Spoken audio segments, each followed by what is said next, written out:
किसान भाई बहनों को झुमकी बहन का तहे दिल से जोहार और साथ ही साथ गंदरू भाई की तरफ से भी किसान भाइयों को नमस्कार। कृषि दर्शन कार्यक्रम में आप सभी किसान भाई बहनों का स्वागत है। कैसे हैं आप लोग? बिल्कुल, हमारे किसान भाई बिल्कुल सही हैं। और झुमकी बहन, हम हाल चाल लेंगे अपने किसान भाइयों का और जानकारी भी देंगे, लेकिन उससे पहले हम देखते हैं कृषि समाचार। बिल्कुल, चलिए देखते हैं कृषि समाचार। नमस्कार, कृषि समाचार में आपका स्वागत है। आपके साथ मैं हूं पूजा। आइए देखते हैं आज कृषि समाचार में क्या है खास। राज्य के 4 लाख किसानों को रेशम उत्पादन से जोड़ने की है योजना। किसानों को कृषि संबंधित समस्याओं का हल बताता है किसान कॉल सेंटर। आलू की बुआई से पहले करें मैनकोजेब दवा से बीजोपचार। और अब समाचार विस्तार से। सरकार ने 12वीं योजना के अंत तक राज्य के 4 लाख किसानों को रेशम उत्पादन से जोड़ने की योजना बनाई है। 25-25 किसानों का समूह बनाया जाएगा। इस तरह राज्य में कुल 16,000 समूह बनाए जाएंगे।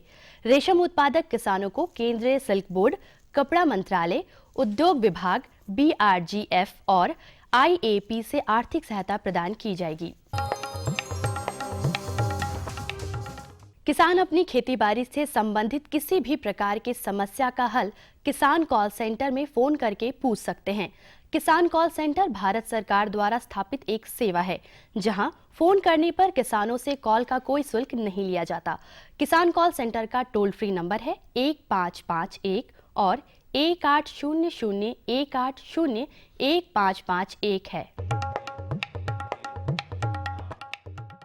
जो किसान सब्जी फसल आलू लगाने जा रहे हैं, वो बुआई से पहले एनमोन एल्कोहल या मैनकोजेब नामक दवा की 0.25 से 0.5% मात्रा से घोल बनाकर बीजोपचार कर ले और 24 घंटे के अंदर बीज लगा दे। किसान भाई आलू फसल से अच्छी कमाई करना चाहते हैं तो इस फसल के बेहतर उत्पादन के लिए बीजोपचार के बाद ही बुआई करें। उपचार के संबंध में हमारे कृषि विशेषज्ञ की सलाह है।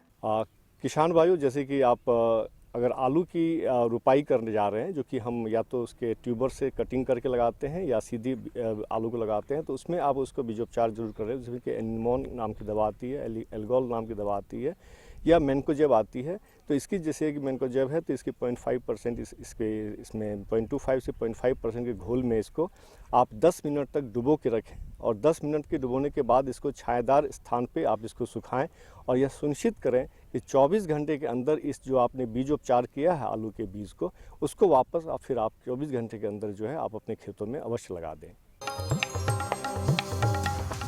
जो किसान इस मौसम में सरसों की खेती करना चाहते हैं, वे इस फसल से अच्छी उपज लेने के लिए सरसों के अनुशंसित किस्म सिवानी, अरुणा, पूसा बोल्ड या BR40 का चयन करें।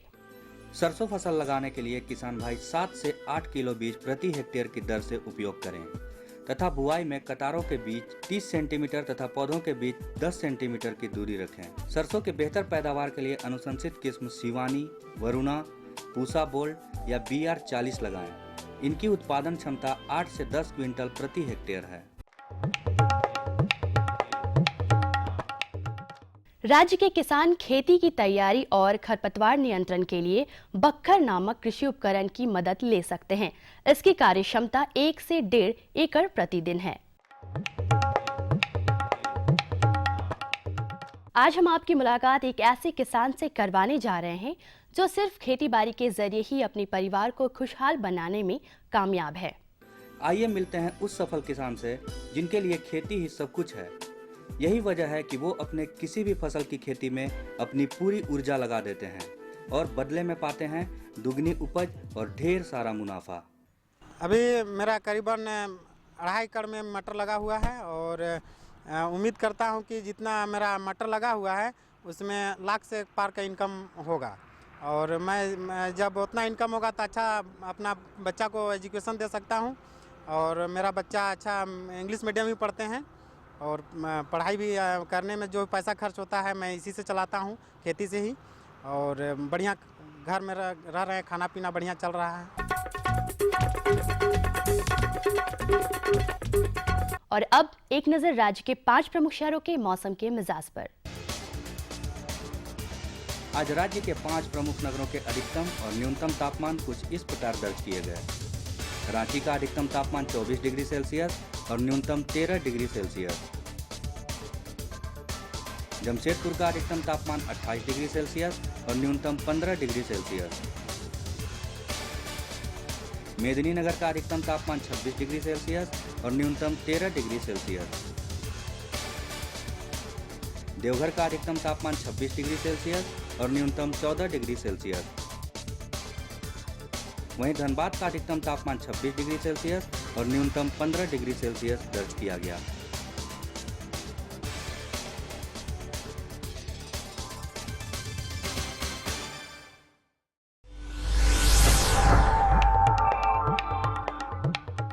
और अब मंडी भाव में आइए नजर डालते हैं अनाजों के भाव पर। आज कृषि उत्पाद बाजार समिति पंडरा रांची में विभिन्न खाद्यान्नों के थोक भाव कुछ इस प्रकार दर्ज किए गए।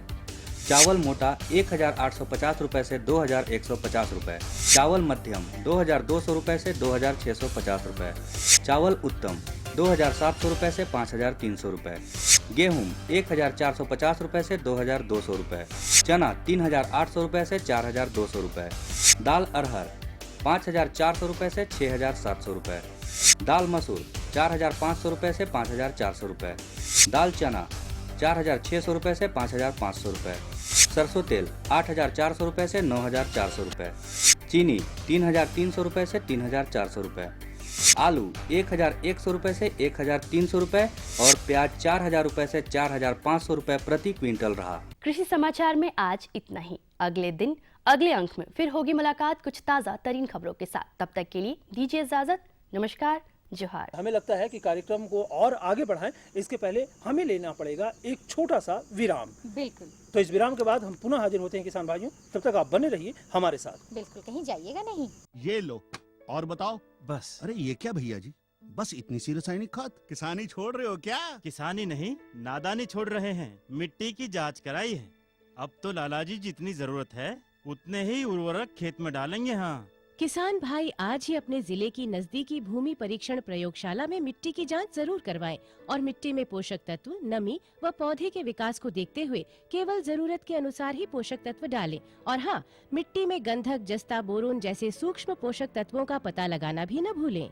उर्वरक और जैविक खाद के सही उपयोग से भूमि का उपजाऊपन बनाए रखें, उत्पादकता बढ़ाएं, खर्चा घटाएं और बहुमूल्य विदेशी मुद्रा बचाने में भी सहयोग दें। और हाँ, धीमी गति से नाइट्रोजन उपलब्ध कराने वाले उर्वरकों जैसे नीम लेपित यूरिया को प्राथमिकता दें और यूरिया का पत्तों पर छिड़काव करें। अरे वाह, तू तो सचमुच समझदार हो गया रे। अधिक जानकारी के लिए संपर्क करें जिला कृषि अधिकारी या किसान कॉल सेंटर।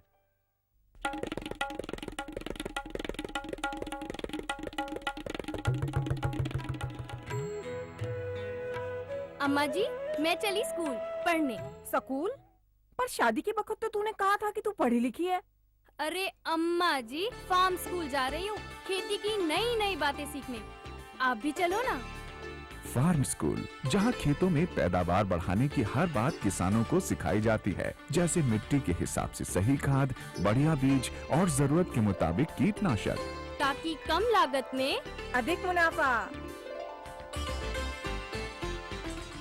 विराम के बाद एक बार फिर से स्वागत है हमारे सभी किसान भाई बहनों का, नन्हे मुन्नों का भी। बिल्कुल। तो झुमकी बहन, अब हम जानकारी का सिलसिला शुरू कर दें। बिल्कुल, शुरू और कीजिए। हम आज अपने किसान भाइयों को ऑस्टर मशरूम के बारे में जानकारी देना चाहते हैं। क्या कहने, इसीलिए मैंने कहा बच्चे बैठे हैं तो उनके लायक भी कुछ होनी चाहिए। बिल्कुल। और किसान भाइयों, हम अगर मशरूम की खेती करते हैं तो इसके लिए हमें खेत की आवश्यकता नहीं होती है। बिल्कुल। हम इसको घर में लगाते हैं और उसका उत्पादन करते हैं और ऊंचे दाम में बाजार में उसको बेचते हैं। ज्यादा मेहनत की आवश्यकता नहीं होती है और बहुत स्वादिष्ट भी होती है। बिल्कुल, और लोग पसंद भी करते हैं और इसीलिए उस बाजार में उसकी मांग भी है, अधिक है। तो बिल्कुल सही कहा। चलिए हम कैसे ऑस्टर मशरूम की खेती करें और उसको खेती करने में किन किन बातों का ख्याल हमें रखना है, इन तमाम बातों की जानकारी आज हमारे विशेषज्ञ आपको देंगे। बिल्कुल, और हमारे विशेषज्ञ हैं सुदर्शन मौर्य जी। आइए जानकारी लेते हैं। आज हम प्लांटों के अनुसंधान केंद्र में हैं और आज हमारे साथ है जाने माने विशेषज्ञ डॉक्टर सुदर्शन मौर्य। जो हमें बताएंगे कि मशरूम की खेती किस प्रकार से करें एवं उनके प्रभेदों का चुनाव किस प्रकार से करें। डॉक्टर साहब, जैसे कि हम चर्चा करते हैं तो बहुत तरह के जो हैं मशरूम हैं और उनके प्रभेद भी बहुत सारे हैं। तो ऑस्टर जो है एक विशेष तरीके का शायद मशरूम है, झारखंड में बेसिकली जो है लगाया जाता है। मगर उससे पहले भी हम आपसे ये ज़रूर जानना चाहेंगे कि अगर इस तरह के मशरूम की अगर हम खेती करते हैं तो हमारे किसान भाई खेती जो है वो किस प्रकार से करें, उसके बारे में हमारे किसान भाइयों को आप बताएं। बहुत ही अच्छा सवाल किया आपने। देखिए, झारखंड में मशरूम की जागरूकता बहुत ज़्यादा किसानों में, किसान बहुत ही जागरूक हैं। विशेष तौर पे जो हमारी माताएं बहनें हैं वो बहुत ही अच्छे से मशरूम की खेती के बारे में जो है जानकारी हमारे यहाँ से हमेशा आकर लेती रहती हैं, साथ साथ में जो भी समस्याएं होती हैं उसके बारे में लेती रहती हैं।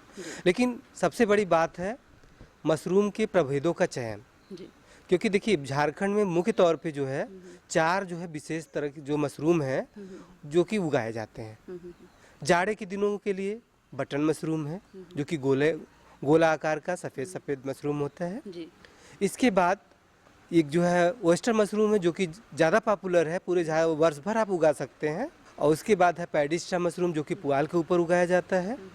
फिर है गर्मी के दिनों में मिल्की मशरूम। इस तरह से जो 4 विभिन्न तरह की जो प्रजातियां जो है मशरूम की उपलब्ध है झारखंड में खेती करने के लिए। डॉक्टर साहब, अभी तो आपने बताया प्रभेदों के बारे में कि कितने तरीके के प्रभेद हैं हमारे मशरूम में, तो हमारे किसान भाई ये भी जानना चाहेंगे कि हम मशरूम किस प्रकार से लगाएं, उनकी खेती किस प्रकार से करें, वो भी विशेष है जो हमारे किसान भाई जानना जरूर चाहेंगे, तो वो भी अब हमारे किसान भाइयों को बताएं। बहुत ही अच्छा सवाल किया, क्योंकि किसान भाई मशरूम के बीज स्पान तो ले जाते हैं हमारे यहाँ से, लेकिन जो है वो लगाते समय कुछ न कुछ जो है स्टेप छोड़ देते हैं।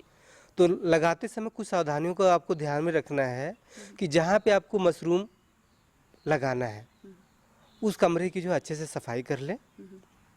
और जो एग्रीकल्चर वेस्ट जैसे पुआल है या धान का भूसा है इसको इस्तेमाल करते हैं, तो आप ध्यान रखें कि जो भी पुआल आप यूज़ करने जा रहे हैं वह बरसात न खाया हो, यानी जो है बाहर खुले हुए वातावरण में न रखा गया हो, घर के अंदर रखा गया हो या बाहर भी रखा गया हो तो उसको जो है किसी न किसी पॉलीथीन से या कोई छप्पर से ढका गया हो। तो ऐसे मशरूम को, ऐसे जो पुआल को लेकर मशरूम को उगाने में इस्तेमाल कर सकते हैं। और पुआल को लेने के बाद लगभग 1 से 1.5 इंच साइज़ का जो है कुट्टी काटनी होती है पुआल का, और उस पुआल को पानी में डुबाया जाता है। वो पानी जो है कहना तो आप सिंपल सा तरीका है, 100 लीटर यदि आप पानी लेते हैं तो लगभग 12 से 15 ग्राम आपको बाविस्टीन लेनी है, एक फफूंदी नाशक होता है, और 45 से 50 ml फार्मलिन लेनी होती है। पानी में अच्छे से मिला के इसके बाद पुआल को उसमें भिगा दीजिए। और भिगाने के बाद यदि किसी टंकी में आप भिगा रहे हैं तो उस टंकी को आप बोरे से या किसी चादर से आप ढक दीजिए, जिससे कि वो अच्छे से स्टेलाइज हो जाएगा। जब वो अच्छे से स्टेलाइज हो जाता है तो अगले दिन, यानी आज यदि भिगाए हैं तो कल उसको जो है छान लेना है। छानने के बाद उसका पानी को निथर जाने दीजिए, फिर किसी चादर के ऊपर फैला दीजिए, जिससे कि उसका जो है नमी, इससे जो नमी है वो बाहर निकल जाए। और पुआल को आप हाथ में पकड़ के ऐसे दबाएं। यदि हाथ में आपके पानी न लगे इसका मतलब आप जो है सबस्ट्रेट रेडी है आपको मशरूम लगाने के लिए। तो इसमें लगाते समय थोड़ा सा आपको ध्यान देना है कि कुछ चीज़ें जो भी आप इस्तेमाल करते हैं, जैसे ट्रे यूज़ करेंगे प्लास्टिक का, स्पान आप लिए रहेंगे, साथ में जो है आपको एक सूजा चाहिए जिससे छेद करते हैं पॉलीथीन में, पीपी बैग में। इसके अलावा एक रस्सी चाहिए उसको बांधने के लिए। इन सब चीज़ों को जो है अपने पास रख लें। अपने हाथों को अच्छे से डिटॉल से या स्प्रिट से साफ कर लें, जिससे कि जो है कंटामिनेशन फैलने के चांसेस नहीं रहते हैं। इसके बाद ही मशरूम की स्पानिंग करना स्टार्ट करें। स्पानिंग करने से पहले सबसे पहले पीपी बैग जो होता है वो 18 से 24 इंच की साइज़ की आप पीपी बैग आप लेंगे। उस पीपी बैग का एक जो है पोर्शन जो है आप छोटे से जो है रस्सी से बांध सकते हैं। बांधने के बाद उसको पीपी बैग को उल्टा कर लीजिए, जिससे कि एकदम उसका एक सर्किल बन जाता है, गोला आकार का बन जाता है, जो कि आप हमारे यहाँ देख भी सकते हैं।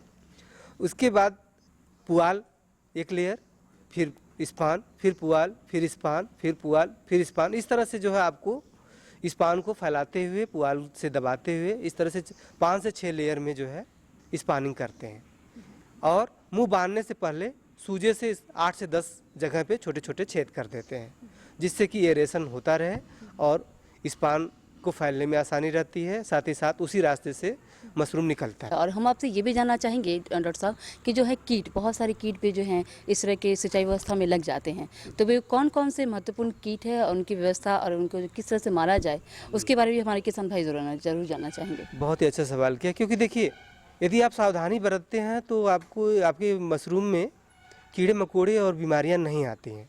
मुख्य तौर पे इसमें जो बीमारियां आती हैं उसमें आप देखेंगे कि जो आपका बैग है काला पड़ जाता है या हरा पड़ जाता है, उसमें एक फफूंदी होता है जिसको ट्राइकोडर्मा के नाम से जानते हैं। वो ट्राइकोडर्मा एकदम बैग को हरा हरा कर देता है, जिसके कारण से आपका मशरूम पैदा नहीं होता है। क्योंकि ये जो ट्राइकोडर्मा है ये जो है माइक्रो पैरासाइट है, जो मशरूम के जो माइसीलियम होते हैं उसको पैरासिटाइज करके उनको नष्ट कर देता है, जिससे मशरूम का उत्पादन नहीं होता है। और कभी कभी जो है मशरूम के बैग में मैगेट लग जाते हैं, छोटे छोटे जो है कीड़े लग जाते हैं। वो साफ सफाई न रखने के कारण होता है। तो किसान भाई जिस कमरे में यदि आप लगाते हो तो उसकी साफ सफाई रखें।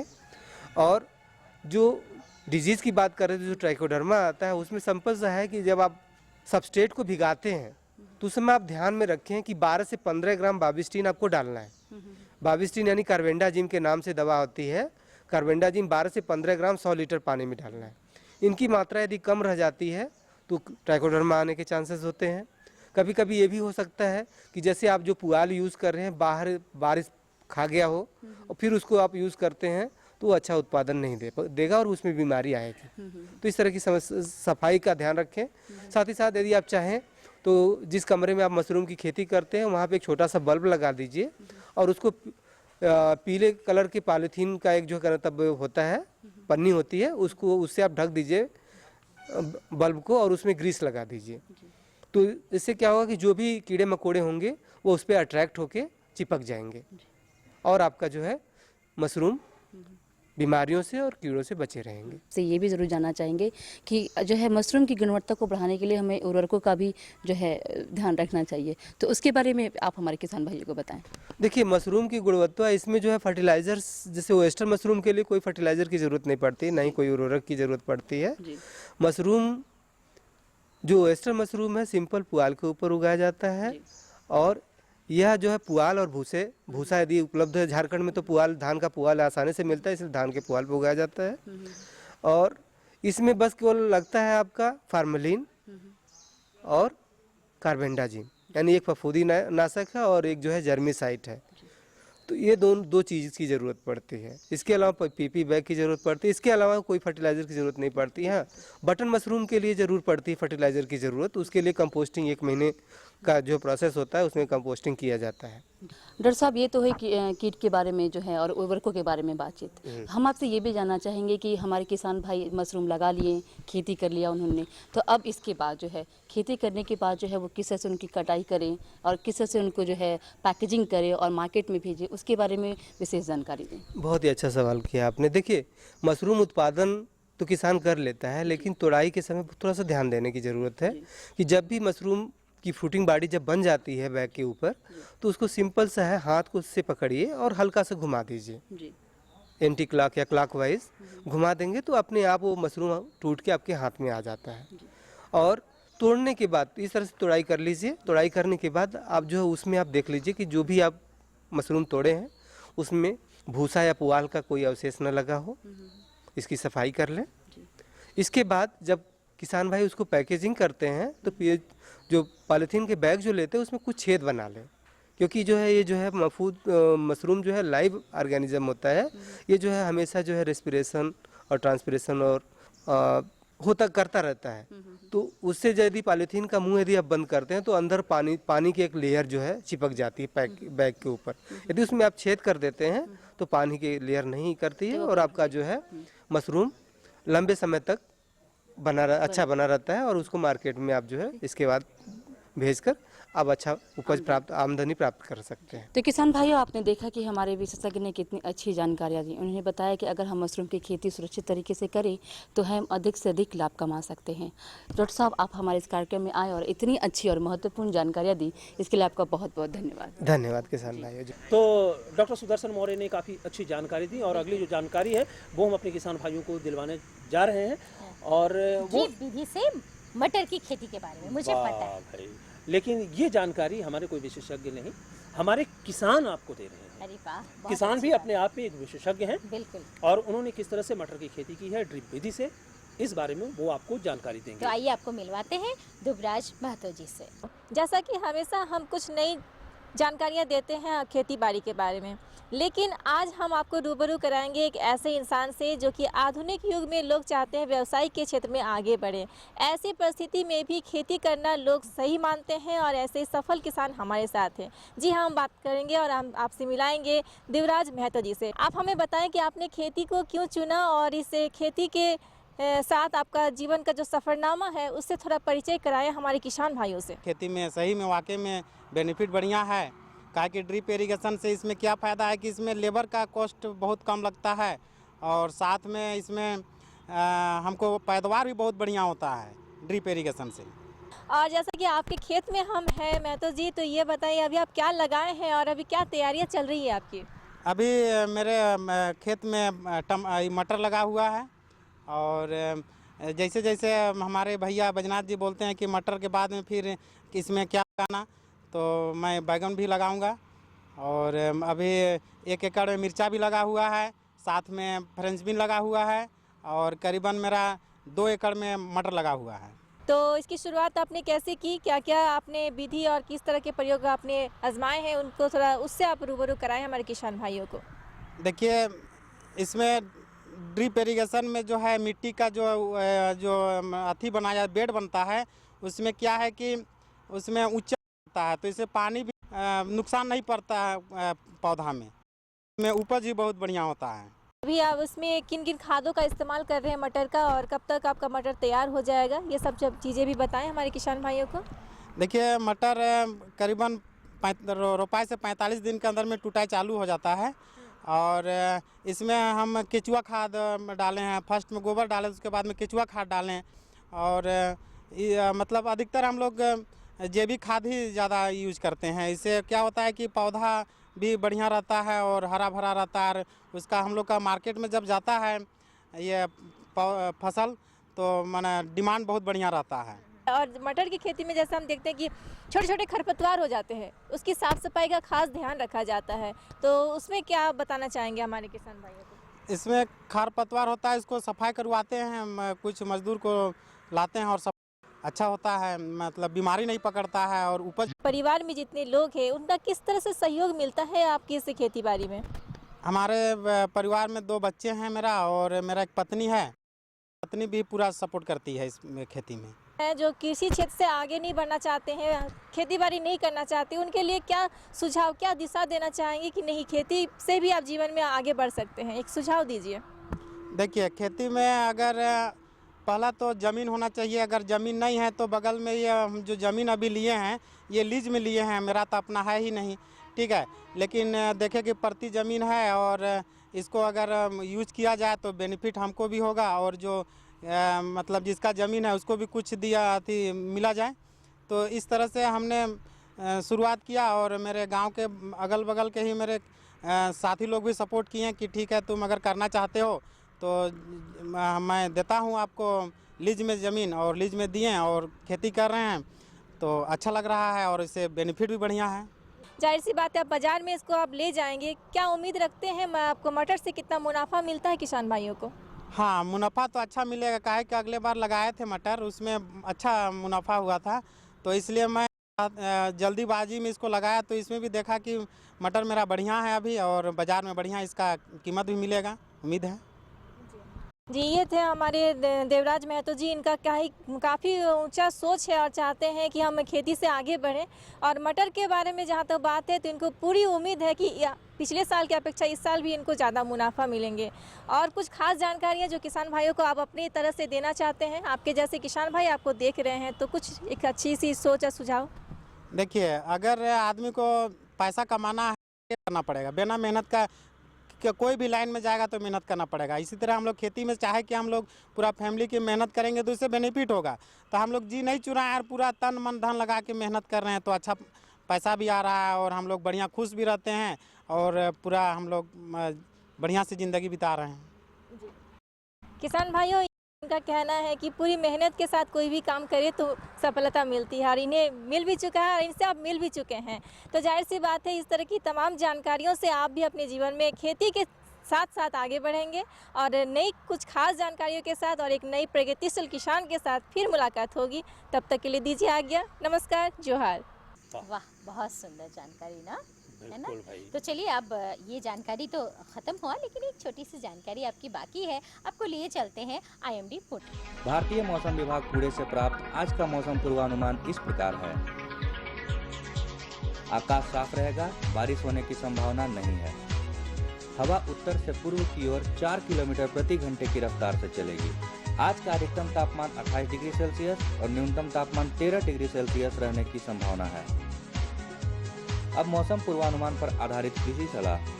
जो किसान भाई मसूर की खेती करना चाहते हैं, वे मसूर की अनुशंसित किस्म DPL 15, DPI 62, PL 639, PL 406 में से किसी एक किस्म को लगाएं। जो किसान भाई पैरा फसल पद्धति से खेती करना चाहते हैं, वे सबसे पहले उपयुक्त खेत का चुनाव करें। इसके लिए मध्य जमीन दोंडों वाली जमीन श्रेष्ठ मानी जाती है। दलहनी फसल की बुआई से पहले राइजोबियम कल्चर से उपचारित करें। छोटी किंतु बहुत ही महत्वपूर्ण जानकारी थी किसान भाइयों, और हम उम्मीद करते हैं कि इस जानकारी से आपको काफ़ी लाभ मिलेगा। और अब झुमकी बहन, हमारे कार्यक्रम का समय भी शेष हो रहा है, तो चलते चलते हम अपना पता अपने किसान भाइयों को जरूर बताएंगे, ताकि वो अपना खत के माध्यम से वो अपना कोई भी सुझाव है, कोई भी समस्या है, वो हम तक लिख सकते हैं, भेज सकते हैं। तो हमारा पता नोट कीजिए किसान भाइयों। हमारा पता है कार्यक्रम कृषि दर्शन, कृषि प्रकोष्ठ, द्वारा केंद्र निदेशक, दूरदर्शन के रांची, पिन संख्या 8340001। तो हमें रहेगा आपके खतों का बेसब्री से इंतजार, लिखना ना भूलिएगा। तो किसान भाइयों, इसी के साथ हमारी पूरी टीम को दीजिए इजाजत। नमस्कार।